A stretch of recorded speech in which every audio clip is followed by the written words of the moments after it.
December 7th, 1942. The mouth of the Gironde estuary, off the coast of occupied France. A British submarine surfaces just long enough to launch 5 small, flat-bottomed canoes,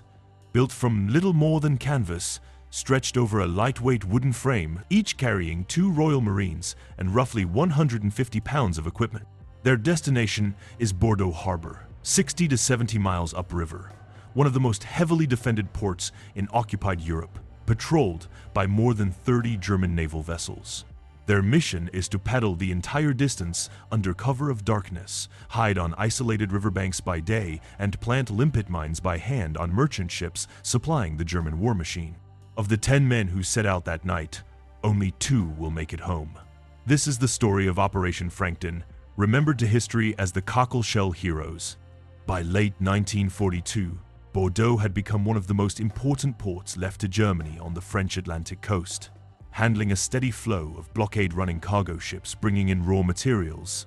particularly rubber, that Germany's war industry desperately needed and could no longer easily obtain by any other route. Conventional attacks on the port were essentially ruled out. Bordeaux sat well inland along a heavily fortified river estuary, defended by shore batteries, patrol vessels, and minefields, and any large-scale bombing raid or naval assault risked killing substantial numbers of French civilians in a city that remained, despite German occupation, still very much a living French city rather than a purely military target. Combined operations, the branch of the British military built specifically to develop unconventional raiding tactics, needed a way to strike the ships in Bordeaux Harbor directly and precisely, without the collateral cost a larger operation would carry. The answer that Major Herbert Blondie Hasler proposed was, on the surface, close to absurd as a serious military plan.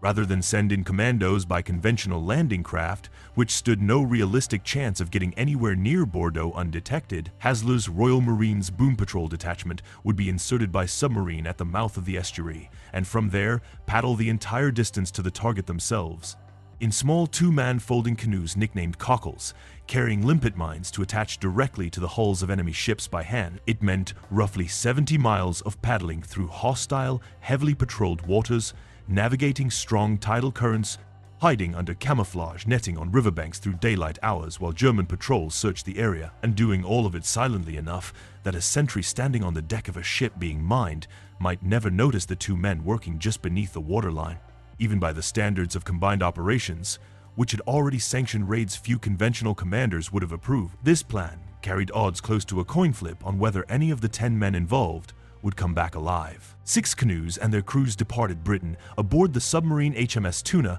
on the 30th of November, 1942, reaching the mouth of the Gironde a week later. Disaster struck before the mission had even properly begun. 1 canoe, cachalot, was damaged while being passed out through the submarine's hatch and had to be left behind, its crew staying aboard Tuna. Of the 5 canoes that actually launched into open water that night, 1, Conger, capsized attempting to cross a violent tidal race in the dark, and her 2-man crew, Corporal George Sheard and Marine David Moffat, later died of hypothermia in the freezing December water after struggling ashore. Within the first day or so, 2 further canoes were lost to enemy patrols, their crews eventually captured. Of the original 10 Royal Marines who set out from Tuna, only 2 canoes and 4 men remained in any position to continue toward Bordeaux at all. If you're finding this story of a mission that lost most of its men before it even reached the target interesting, subscribing helps the channel keep telling stories like this properly. The 2 surviving crews, Major Hasler and Marine Bill Sparks in a canoe named Catfish, and Corporal Albert Leva and Marine William Mills in Crayfish,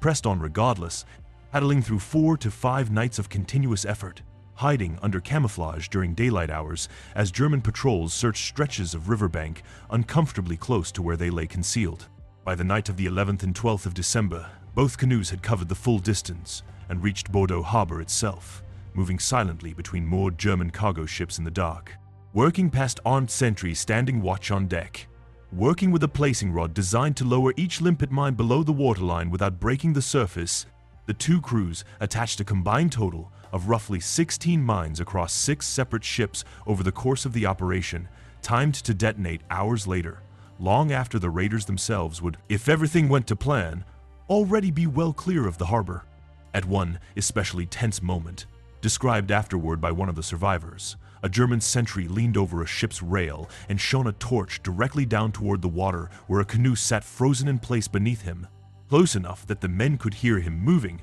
Before the sentry apparently satisfied himself there was nothing there and moved on, having planted their mines, both crews withdrew from the harbor, scuttled their canoes to avoid capture, and split into pairs to attempt an overland escape toward neutral Spain, roughly the only realistic route out of occupied France available to them. Lever and Mills were captured by German forces within 2 days of going ashore. Hasler and Sparks had far better fortune, making contact with the French resistance, who sheltered and guided them across the length of occupied France and eventually over the Pyrenees into Spain. A journey completed by February 1943.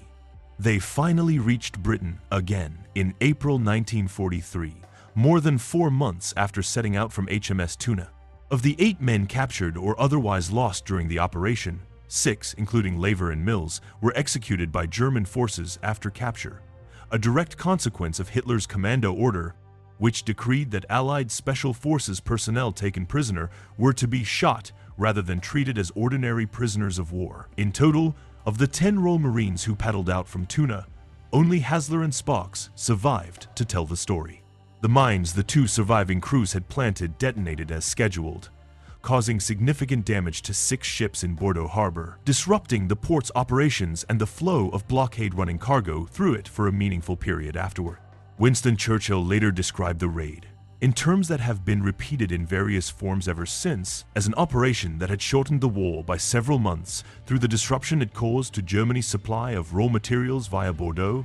an assessment historians have treated with some caution, given how difficult that kind of strategic impact is to measure precisely, but one that nonetheless reflected how seriously the operation's success was regarded at the highest levels of British command. Lord Louis Mountbatten, who had overseen combined operations throughout the war, later called it one of the most courageous and imaginative raids of the entire conflict, a judgment that carried real weight given how many other special operations he had personally authorized over the same period.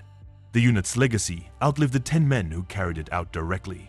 The Royal Marines Boom Patrol Detachment's methods and personnel formed the foundation from which the modern Special Boat Service, Britain's Naval Special Forces unit, would eventually be built. There was nothing about a canvas and plywood canoe, paddled by 2 men against a strong tidal current, that should have been capable of reaching one of the most heavily defended ports in occupied Europe intact, let alone mining 6 ships inside it and getting most of the way back out again. 8 of the 10 men who set out from HMS Tuna never made it home, lost to freezing water, capture, and execution before the mission's actual target had even been reached.